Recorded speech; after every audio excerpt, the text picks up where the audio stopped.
মুখাপেক্ষিতা যদি দূর করতে হয় তাহলে আল্লাহর কাছ থেকে নেওয়া ছাড়া কোনো গতি মানুষের জন্য নাই, কোনো দিক নাই। আল্লাহর কাছ থেকে নিয়েই প্রয়োজন মেটাইতে হবে, আল্লাহর কাছ থেকে নিয়েই প্রয়োজনগুলা মেটাইতে হবে। এছাড়া মিটানোর কোনো রাস্তা মানুষের সামনে নাই। মানুষ কেন, কোনো সৃষ্টির সামনেই নাই। এই জন্য যত বেশি আল্লাহকে মানবে আর আল্লাহ রসূল সাল্লাল্লাহু আলাইহি ওয়াসাল্লামকে মানবে, তত বেশি এই দুইজনের কাছে হবে। আর যত বেশি হুকুম থেকে দূরে সরবে, যত বেশি হুকুম থেকে দূরে সরবে। হ্যাঁ, হইতে পারে দুনিয়ায় কপালে যা লেখা আছে ওটা তো মিলবে, যেই কোনো ভাবেই যেই কোনো পদ্ধতি ওটা মিলবে, যেই কোনো ভাবে মিলবে ওটা। কেননা লেখা আছে বিদায় মিলবেই। কিন্তু আখেরাত যে মিলবে না এটা চির সত্য। কেননা আখেরাত ভাগ্যের উপরে নির্ধারিত না, আখেরাত তো নির্ধারিত হলো প্রচেষ্টার উপরে। আর এটা সুস্পষ্ট, আল্লাযীনা জাহাদু ফিনা লানাহদিয়ান্নাহুম সুবুলানা, চেষ্টার উপরে নির্ভর করবে।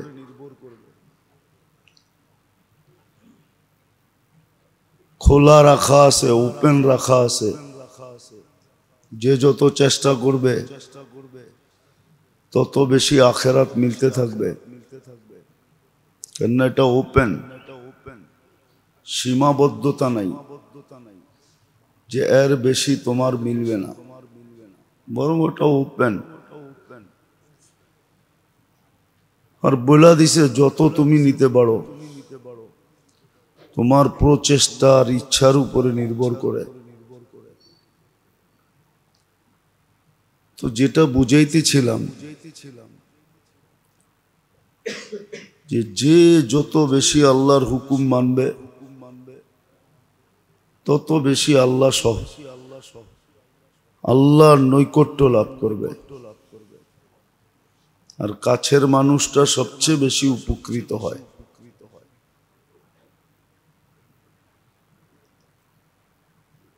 আল্লাহর রসুলকে যত বেশি মানবে,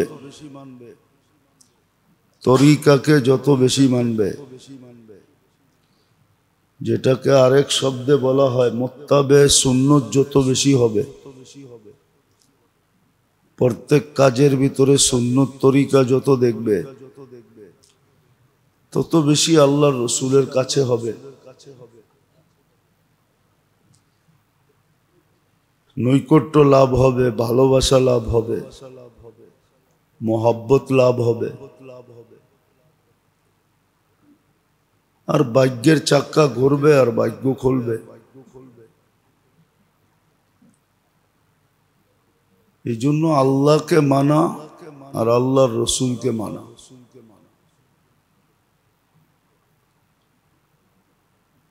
যে মনে করে যে আমি আল্লাহ আল্লাহ রসুলের মুহতাজ, ওই মানবে। যে মুহতাজ মনে না করে ও মানবে না।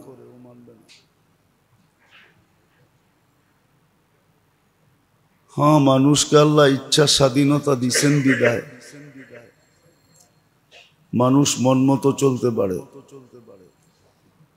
ইচ্ছা স্বাধীনতা যদি না দিতেন তো মন মতো চলতে পারতো না। তখন তো প্রত্যেক কদম উঠায়া উঠায়া চলতে হতো,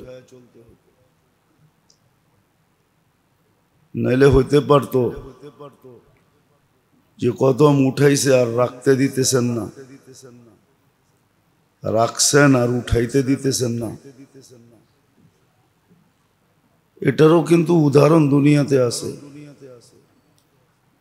কদম রাখছে আর উঠাইতে পারে না,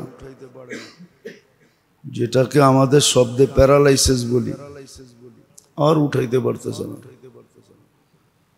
অথবা উঠাইছে আর রাখতে পারতেছে না। এরকম হয় মাঝে মাঝে। একজনকে দেখায়া 10 জনকে বুঝাইতে চান, কিন্তু আসলে সত্য বুঝে কম।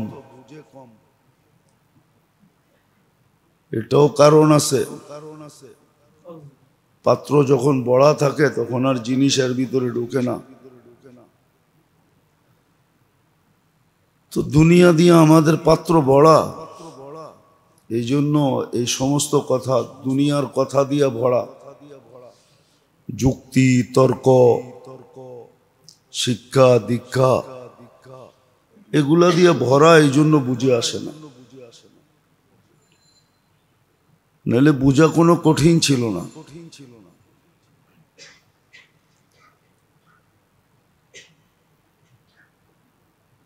আর এরকমও না যে আল্লাহ আল্লাহ রসুল চান না।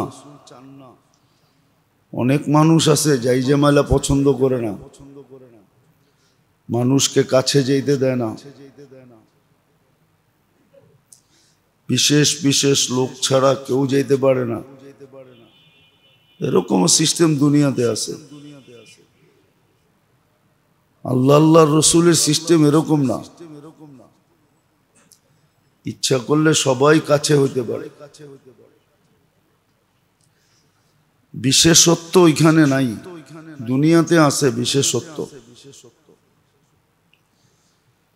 দুনিয়াতে রুটিন আছে, এই সময় থেকে এই সময় পর্যন্ত যাওয়া যাবে, তারপরে যাওয়া যাবে না। এরা এরা দেখা করতে পারবে, আর কেউ পারবে না। সবার জন্য উন্মুক্ত না। কিন্তু আল্লাহ আল্লাহ রসুল এরকম না,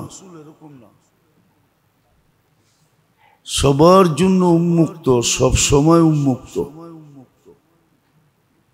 নইলে আপনি একটা কথা চিন্তা করেন, চিন্তার বিষয়, কিন্তু চিন্তা করলে বুঝে আসবে, নাহলে বুঝে আসবে না। মানুষ যখন উন্নত হয় তো উন্নত এলাকায় থাকে, তখন আর নিম্ন এলাকায় থাকে না। উন্নত মানে শিক্ষা দীক্ষা দ্বারা উন্নত, চাকরি বাকরি দ্বারা উন্নত, টাকা পয়সা দ্বারা উন্নত, সয় সম্পত্তি দ্বারা উন্নত। তখন সে দেখবেন উন্নত এলাকায় থাকে, নিম্ন এলাকায় থাকে না। মনে হয় বুঝাইতে পারি না। মানুষ যখন শিক্ষায় দীক্ষায় উন্নত হয় তো উন্নত এলাকায় থাকে। পদে সদে যদি উন্নত হয় তো উন্নত এলাকায় থাকে। টাকা পয়সা যদি বেশি হয় তো উন্নত এলাকায় থাকে, উন্নত ফ্ল্যাটে, উন্নত বাড়ি, সব কিছু উন্নত জায়গায় থাকে। আর লো লেভেলে থাকতে চায় না, পার্সোনালিটি নিয়ে থাকতে চায়। ঠিক না? বুঝেছে? আচ্ছা, আল্লাহর চেয়ে উন্নত কে আছে? আল্লাহর চেয়ে অ্যাবিলিটি আলা কে আছে? আল্লাহর চেয়ে শিক্ষা দীক্ষা আলা কে আছে? সবাই তো আল্লাহর থেকে নিয়েই বড় হলো, ঠিক না? আল্লাহ নিজের ঘরটা সর্ব জায়গায় কেন দিলেন? এটারও তো একটা বিশেষত্ব রাখা দরকার ছিল, যে সোসাইটি বুঝা দিমু আমি উন্নত। এটা তো গলি গুলি, চর মর, গ্রাম গুরাম, পাহাড় পর্বত, সব জায়গায় দিয়া দিলেন। কোনো জায়গা বাদ রাখলেন না। আবার নিজের ঘর হিসাবে মাইনেও নিলেন।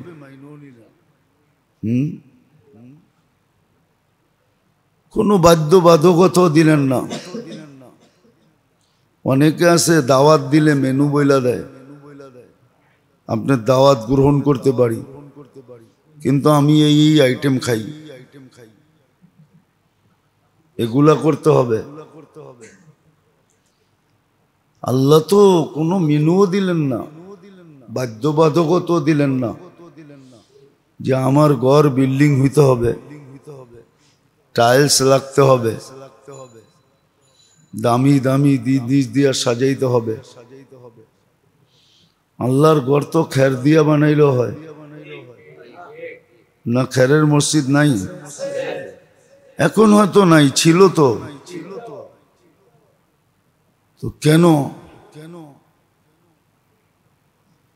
বুঝা গেল বন্দা যেন সহজে আল্লাহর কাছে হইতে পারে, 2 কদম দিয়েই যেন কাছে হইতে পারে, নিজের মহল্লায় বসেই যেন হইতে পারে, আরেক মহল্লায় যেতে না হয়, একটু দূরের ডিস্টেন্সে যেতে না হয়, কাছে থেকে কাছে অল্প চলেই যেন হইতে পারে। বাবার বিষয় কিন্তু, নাইলে আপনি পুরান টাউন চিন্তা করেন, গলি গলি মসজিদ না তো করেন নাই? যে এত কাছে কাছে মসজিদ বানাইছো কেন? কোনো বাধ্যবাধকতা তো নাই, আছে নাকি? কেন?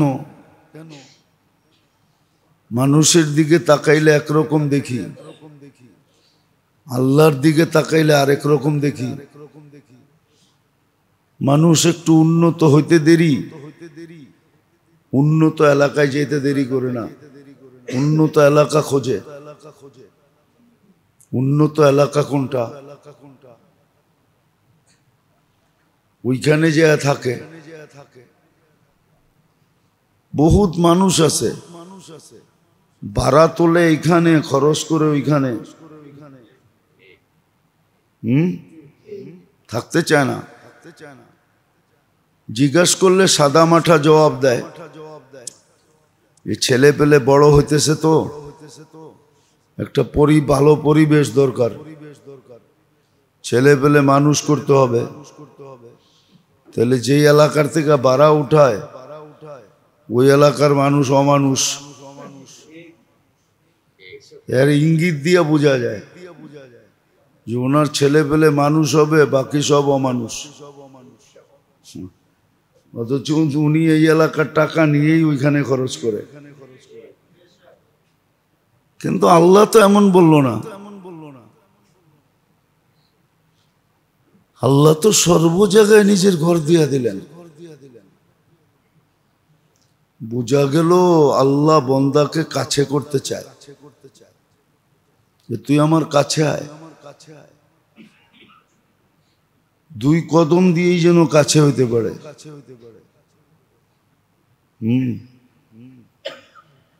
এই জন্যই তো মসজিদের সাথে যাদের ঘনিষ্ঠ সম্পর্ক, মসজিদকে যারা ভালোবাসে, ঘনিষ্ঠ সম্পর্ক, নিজের মনকে মসজিদে লটকায় রাখে,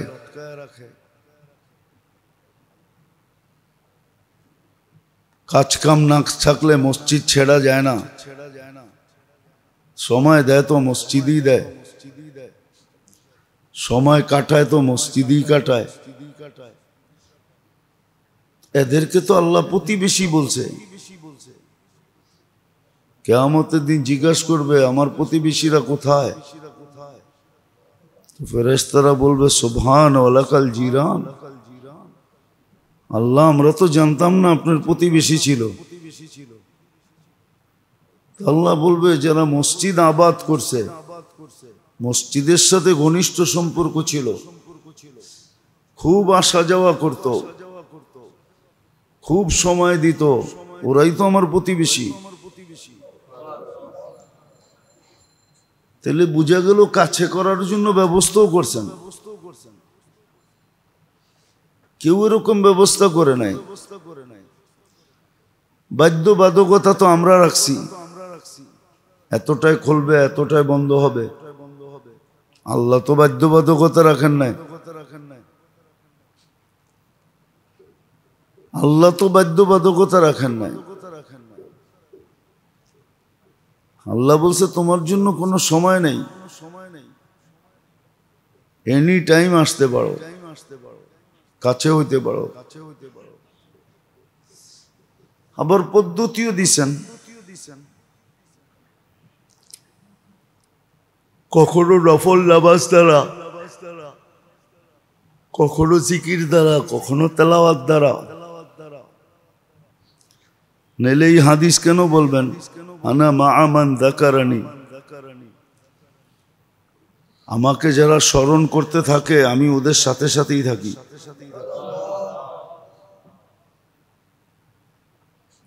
তো এটা কেন বলবেন? বুঝে গেল যে কোনো মুহূর্তে সাক্ষাৎ করা যায়,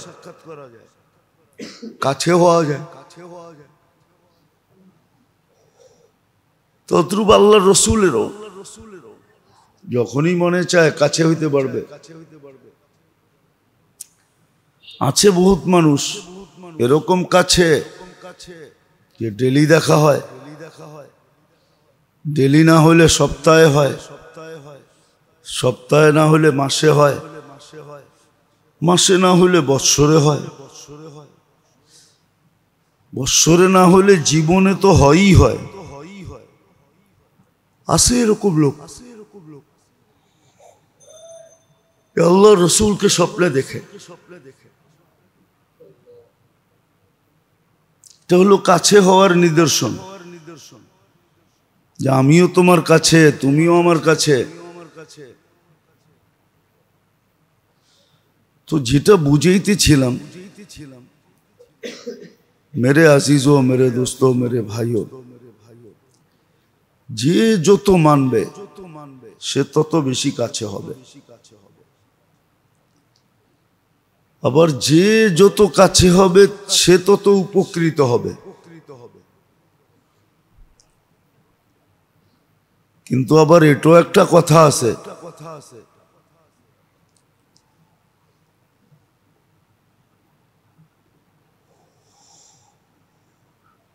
নখরা কিন্তু কাঠের মানুষের সাথেই হয়। নখরা বোঝেন? এটাকে কি দিয়া বুঝাবো? কাছের মানুষের সাথেই